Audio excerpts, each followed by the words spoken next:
En el siglo XVIII, en el pequeño pueblo de Thirsk, Inglaterra, vivía Thomas Busby, un hombre conocido por su mal carácter y su afición al alcohol. Busby tenía una silla de madera en la taberna local que consideraba su lugar sagrado. Allí pasaba horas bebiendo y nadie osaba ocuparla. En 1702, tras asesinar a su suegro y ser condenado a la horca, lanzó una maldición antes de morir. Cualquiera que se sentara en su silla sufriría una muerte segura y trágica. Con el tiempo, la leyenda de la silla maldita se fue extendiendo. No tardaron en surgir las primeras historias que parecían confirmar la maldición. Campesinos y viajeros que se atrevieron a sentarse en ella sufrieron accidentes mortales poco después. Algunos murieron en peleas, otros en extrañas caídas y otros en accidentes de carruaje. Las coincidencias eran tantas que el miedo comenzó a crecer entre los habitantes del pueblo. Durante el siglo XIX, la silla seguía en la misma taberna y su fama de objeto maldito se consolidaba. La gente la evitaba, pero siempre había algún incrédulo dispuesto a desafiar la leyenda. Las historias de muertes tras sentarse en ella continuaban, alimentando su oscura reputación. Nadie podía explicar por qué, pero las desgracias se repetían una y otra vez. En el siglo XX, la silla de Busby ya era conocida en toda Inglaterra como uno de los objetos más malditos de la historia. Durante la Segunda Guerra Mundial, soldados que pasaban por la taberna se desafiaban entre ellos a sentarse en la famosa silla. Según los relatos, varios de esos soldados murieron en combate poco después, y la maldición volvió a acaparar titulares en la prensa local. A lo largo de los años, trabajadores de la construcción, granjeros y visitantes que se sentaron en la silla también murieron en circunstancias extrañas. Las historias variaban, pero siempre tenían un punto en común. La tragedia llegaba poco después del contacto con la silla.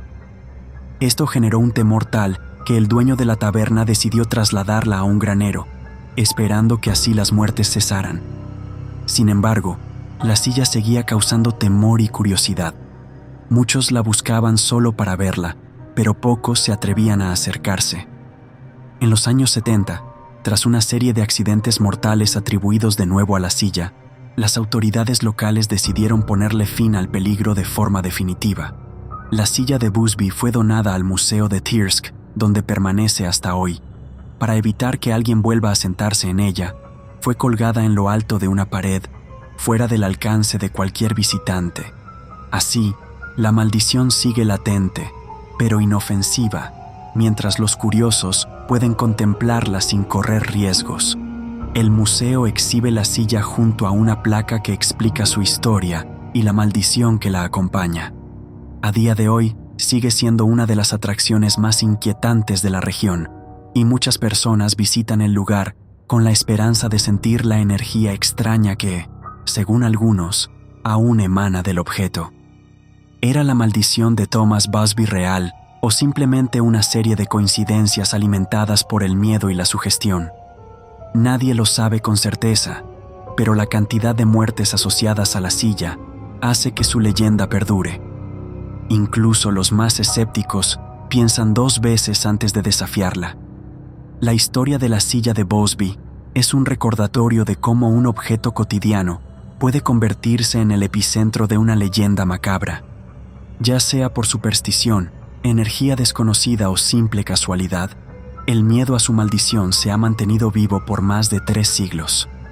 Hoy, la silla cuelga inmóvil, observando a los visitantes desde su lugar elevado, como esperando a que alguien cometa el error de desafiarla. Y aunque nadie pueda sentarse en ella, su historia sigue despertando escalofríos entre quienes escuchan la advertencia de Thomas Busby. Cualquiera que se siente aquí, morirá.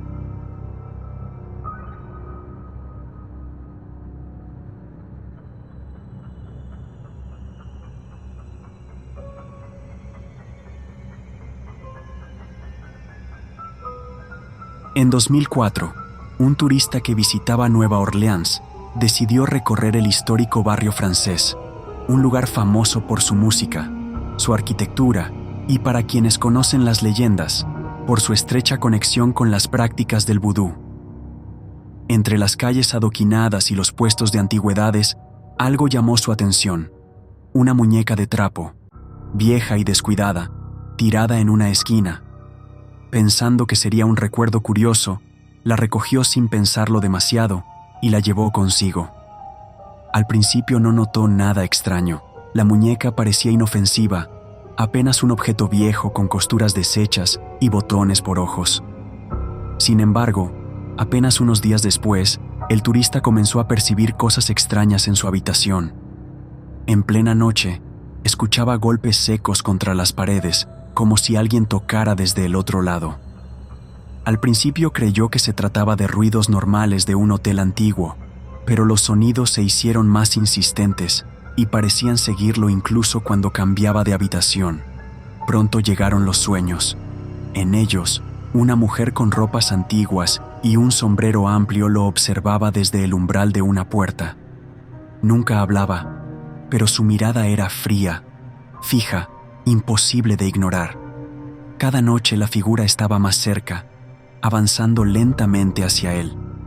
Llegó un punto en que el turista despertaba sudando, con la sensación de que alguien lo miraba desde la oscuridad de la habitación. Decidió inspeccionar la muñeca. Cuando la tomó en sus manos, notó algo que antes había pasado por alto. Entre las costuras, había pequeños restos de lo que parecían cabellos humanos. También encontró símbolos bordados de manera torpe en la tela, símbolos que no reconocía, pero que evocaban rituales antiguos. Fue entonces cuando comenzó a sentir un temor irracional, como si el objeto estuviera cargado con algo más que simple historia. Buscando respuestas, el hombre recurrió a un foro de viajes en Internet y relató su experiencia. Entre las respuestas, varias personas mencionaron las leyendas del vudú en Nueva Orleans y advirtieron que nunca debía llevarse objetos encontrados en las calles, especialmente en el barrio francés. Algunos incluso afirmaron que aquello que lo estaba acechando podría estar vinculado con la muñeca. Preso del miedo, el turista decidió seguir el consejo más repetido: devolver el objeto al lugar donde lo había encontrado. A la mañana siguiente, caminó hasta la misma esquina del barrio francés, colocó la muñeca en el suelo y se marchó sin mirar atrás. Según su testimonio, esa misma noche los golpes cesaron y la mujer dejó de aparecer en sus sueños. La historia circuló por foros y blogs durante años, alimentando la idea de que en Nueva Orleans no todo lo que se encuentra en la calle es un simple recuerdo. Para los escépticos, se trató de una sugestión alimentada por la fama esotérica de la ciudad. Para otros, fue un recordatorio inquietante del poder que aún ejercen las creencias ancestrales. Nueva Orleans sigue siendo un lugar donde el misterio se mezcla con lo cotidiano. Algunos dicen que la muñeca aún podría estar allí, esperando a que alguien más la recoja. Y si la leyenda es cierta, quien lo haga podría llevarse consigo algo más que un simple souvenir. Un vínculo con fuerzas que nunca deberían ser perturbadas. ¿Casualidad o maldición? Esa pregunta sigue flotando entre los callejones del barrio francés, donde el eco de viejos rituales parece no haber desaparecido nunca.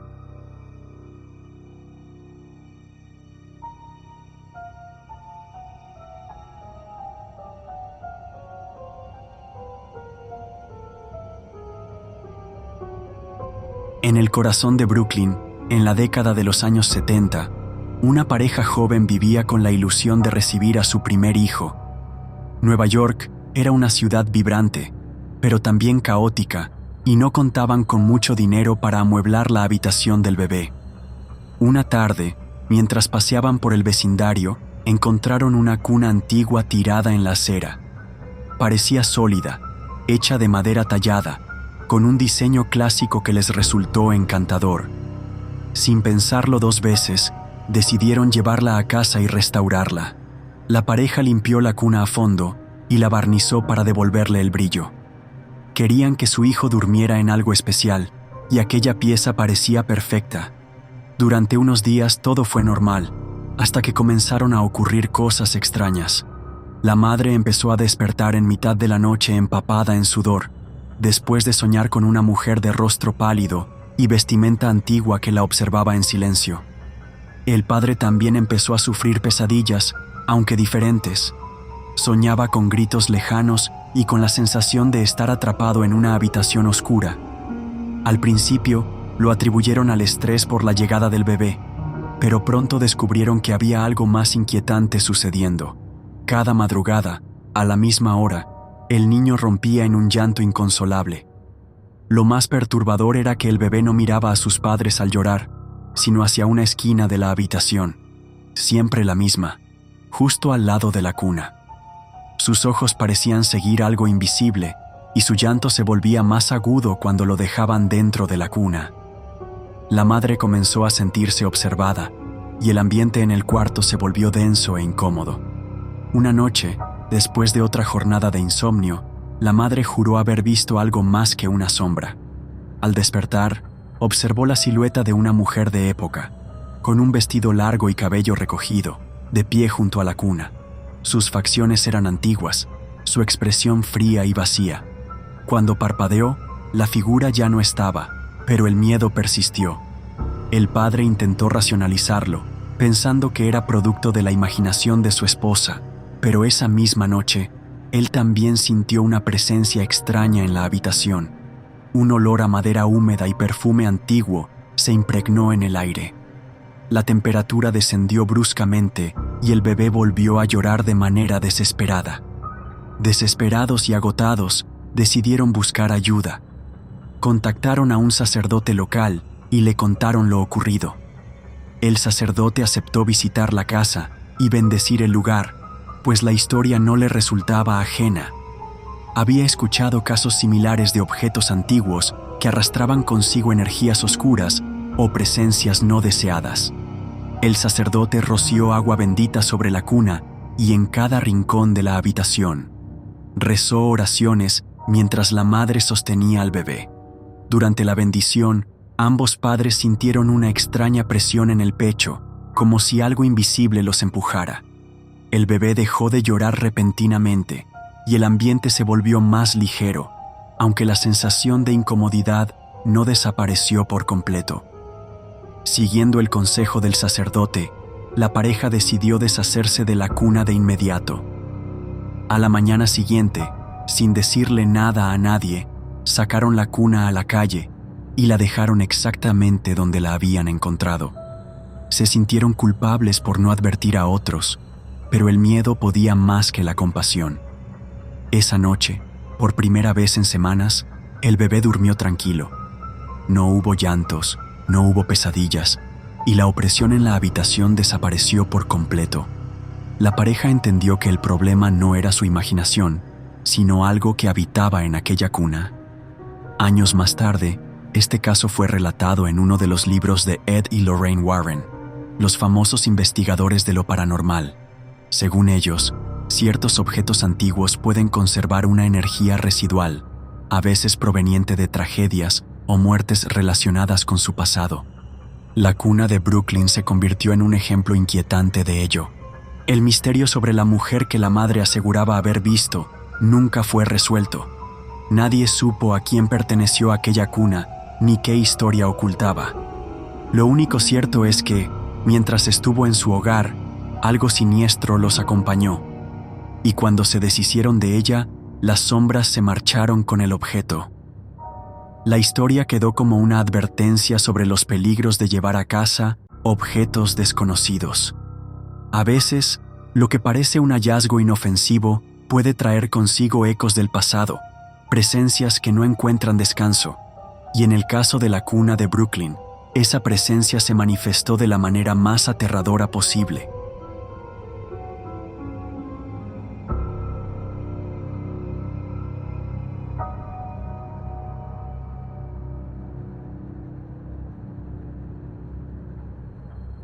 En la década de 1980, Gran Bretaña se vio sacudida por una serie de incendios domésticos que dejaron a la población inquieta. Lo curioso no era solo la frecuencia de estos incidentes, sino un detalle perturbador que los unía.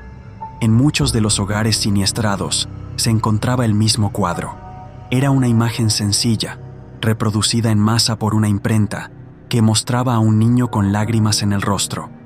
Una pintura que en apariencia no tenía nada de especial.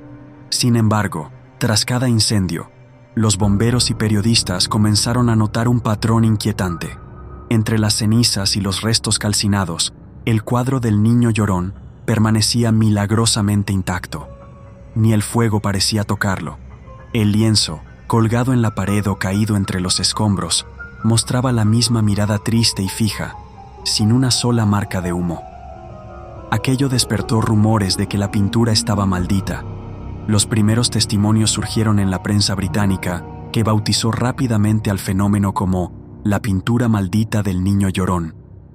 En varios reportajes, vecinos aseguraban que habían encontrado el cuadro en mercados de segunda mano, en ventas de garaje o incluso tirado en la calle, y lo habían llevado a casa sin sospechar nada. Pocas semanas después, sus hogares se incendiaron de forma inexplicable. El rumor se propagó como pólvora. La gente empezó a preguntarse si el cuadro era el causante de las desgracias o si por alguna razón atraía tragedias. Hubo quienes aseguraron escuchar llantos en la noche cerca de la pintura. Otros decían que la expresión del niño parecía cambiar levemente con el tiempo, como si su tristeza se transformara en una sonrisa macabra cuando nadie miraba. La histeria mediática alcanzó su punto máximo cuando algunos periódicos publicaron supuestas historias sobre el origen de la pintura. Decían que el modelo era un huérfano cuya vida estuvo marcada por tragedias, o que el pintor había hecho un pacto con fuerzas oscuras para que su obra nunca se destruyera. No había pruebas de nada de esto, pero el miedo ya estaba sembrado.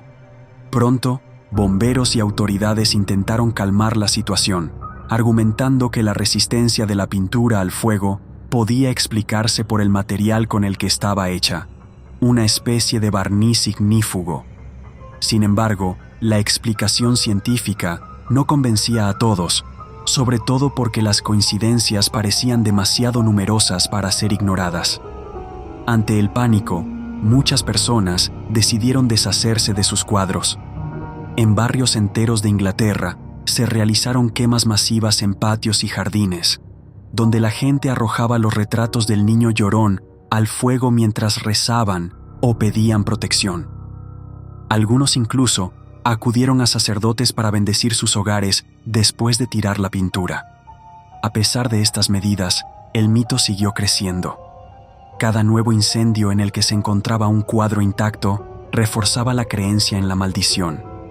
Incluso surgieron historias de que el niño del cuadro se aparecía en sueños a quienes lo poseían, advirtiéndoles de una tragedia inminente. Con el tiempo, los incendios asociados a la pintura comenzaron a disminuir, o al menos dejaron de ser noticia.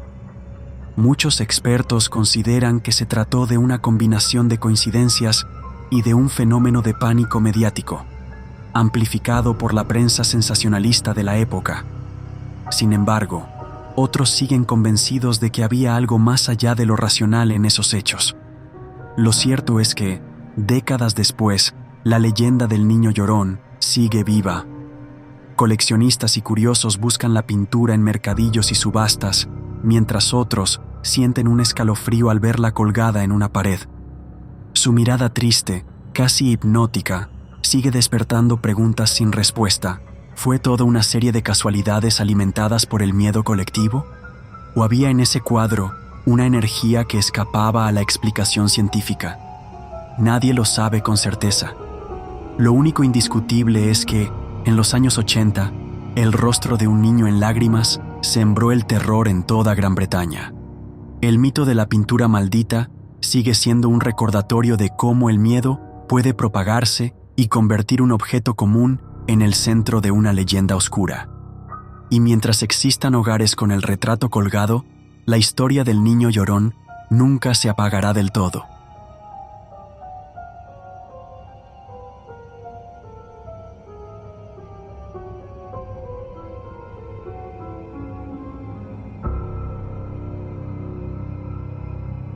A comienzos de 2001, en Portland, Estados Unidos, un hombre llamado Kevin Mannis asistió a una venta de garaje en busca de objetos antiguos.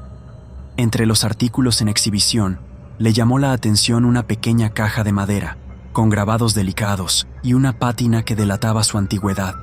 El vendedor, un familiar de su dueña original, le explicó que la caja perteneció a una mujer mayor, sobreviviente del Holocausto, quien advertía que nunca debía abrirse.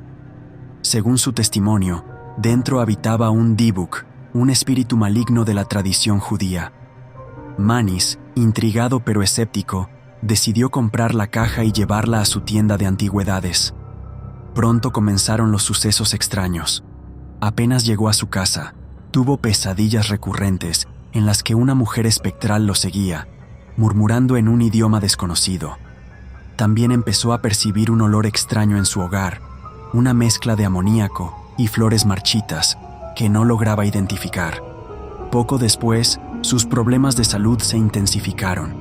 Dolores de cabeza, fatiga inexplicable y episodios de parálisis del sueño lo atormentaban. Creyendo que se trataba de coincidencias, Mannis decidió regalar la caja a su madre como obsequio de cumpleaños, pero el regalo se convirtió en una pesadilla. Al recibirlo, ella sufrió un derrame cerebral y quedó parcialmente paralizada, señalando la caja como culpable en un intento de comunicarse. Asustado, Mannis intentó deshacerse de la caja vendiéndola en eBay, relatando en la descripción todas las experiencias que había tenido. La historia se viralizó en foros de internet, atrayendo la atención de coleccionistas y curiosos. Varios compradores posteriores reportaron fenómenos similares, pesadillas idénticas, luces que parpadeaban sin razón y olores fétidos que invadían sus casas. Uno de los dueños afirmó que sus hijos comenzaron a ver sombras en los pasillos, mientras otro reportó ataques de pánico y la sensación constante de ser observado. Nadie parecía poder conservar la caja sin que el miedo y la desgracia se instalaran en su vida. Finalmente, el objeto fue adquirido por un coleccionista con interés en lo paranormal, quien intentó mantenerlo sellado y seguro. La leyenda de la caja Dybbuk creció con cada nuevo relato. Expertos en folclore judío recordaron que, según la tradición, un Dybbuk es el espíritu errante de una persona fallecida que busca poseer a los vivos. Supuestamente, estos espíritus pueden ser atrapados en contenedores rituales, como la caja en cuestión. Para muchos, esto explicaba los sucesos sobrenaturales que parecían acompañarla. El caso atrajo la atención de investigadores de lo oculto, incluyendo a periodistas y escritores que entrevistaron a los antiguos dueños. Todos coincidían en que la presencia de la caja estaba vinculada a eventos extraños e infortunios. Aunque los escépticos lo atribuían a sugestión y coincidencia, la historia continuó difundiéndose y ganando notoriedad. Con el tiempo, la caja Dybbuk se convirtió en uno de los objetos malditos más famosos de la cultura moderna. Su siniestra reputación inspiró documentales, investigaciones y finalmente una película de terror, The Possession, estrenada en 2012, que llevó la leyenda a una audiencia global. Hasta el día de hoy, nadie sabe con certeza qué contiene realmente la caja. ¿Se trata de un espíritu maligno o de una leyenda moderna amplificada por el miedo colectivo? Lo cierto es que los testimonios de los dueños son inquietantemente similares y la advertencia de su primera propietaria sigue resonando: nunca abrir la caja. La historia de la Dybbuk Box se mantiene como una advertencia sobre lo desconocido y el respeto por los objetos que traen consigo un pasado oscuro. Quienes han tenido contacto con ella aseguran que no se trata de una simple superstición, sino de algo mucho más profundo y aterrador. Hoy en día, la caja se conserva bajo medidas de seguridad y rituales de protección, según sus custodios. Algunos creen que mientras permanezca cerrada y respetada, el mal que contiene seguirá dormido. Pero la sola idea de lo que podría liberar hace que su leyenda continúe causando escalofríos en quienes la escuchan.